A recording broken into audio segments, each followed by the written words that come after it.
Yeah, my name is Charles Cox. I live at 377 49th Street, about a block away.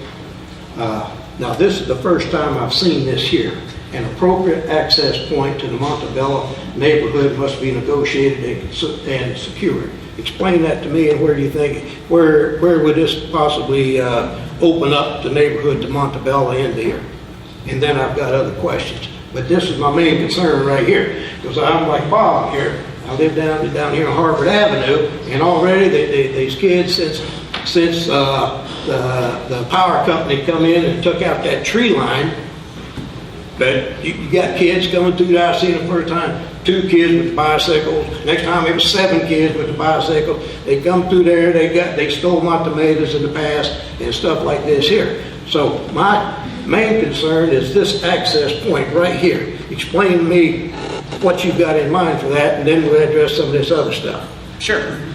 I've had one conversation with someone who lives directly beside St. Mark's, and she has indicated a willingness to allow an easement to go from, I suppose it would be Yale, back through where it's already wooded, and her house would be the only house that would be affected that would come out at the end of the cul-de-sac. Now, what the cost of that would be, I don't know that it would be for free, and there would be other planning that would have to go a part of that. I raised that point because of the legal nuances that would go into something like that. We don't want to spend the time and the energy to do it if we know from the outset that this isn't something that's likely to materialize. But that's generally what we're thinking. Okay. All right. Now, I'd like to address this right here in the Kent repository. It's an article in here about call to duty. And it's an article in here about disabled veterans got to go down here and clean up their own park because the city of Canton Parks Department can't maintain it properly. Me, myself, being a Vietnam veteran, I really took, the first word out of the first thoughts in my mind was, why do you want another park when you can't properly maintain the ones you already have?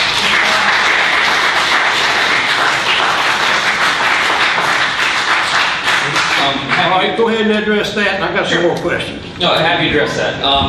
Honestly, the newspaper article that came out was something that I was aware was coming, and I actually took it as a positive because I'm not sure if you're aware of the history of that park, but when it was built, it was actually built with the intention of the veterans actually being involved in the ongoing maintenance of the park.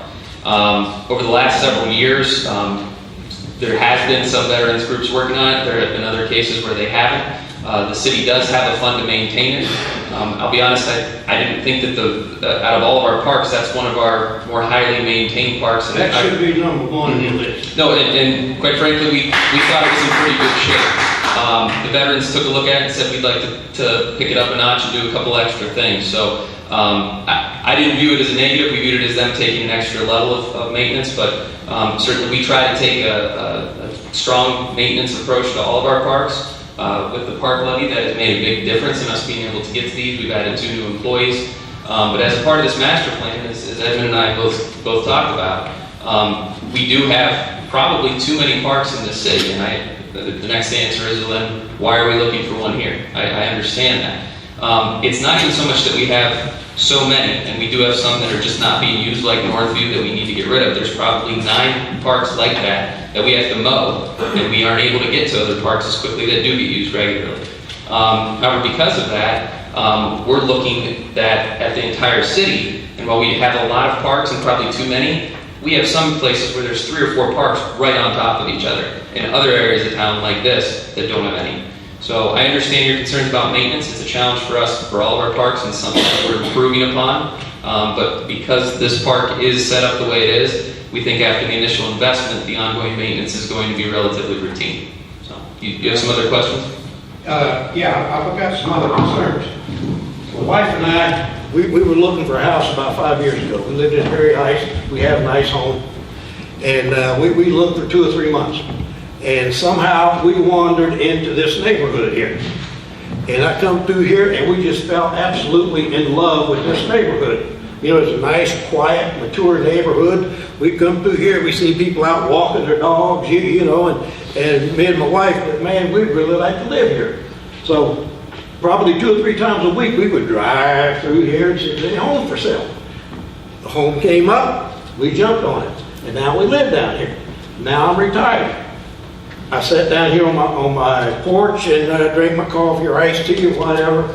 I watch people walking up and down 49th Street, because that's where I live on. They walking up, you got some track teams running down here. You got people four abreast running down 49th Street. Track teams from over here. Very little traffic. Speaking of traffic, every morning my wife and I, we walk. We leave our house.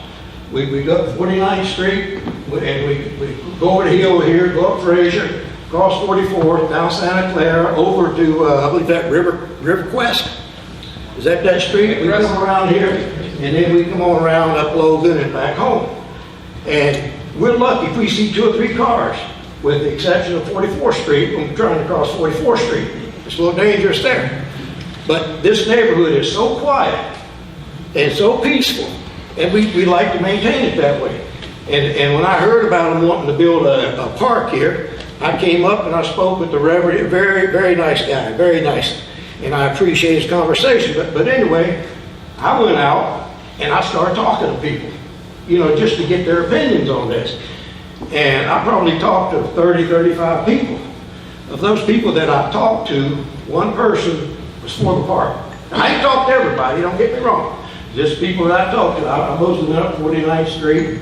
Around here, I stayed within the neighborhood. One person was opposed to the park. 4 people was, they kind of straddling the fence.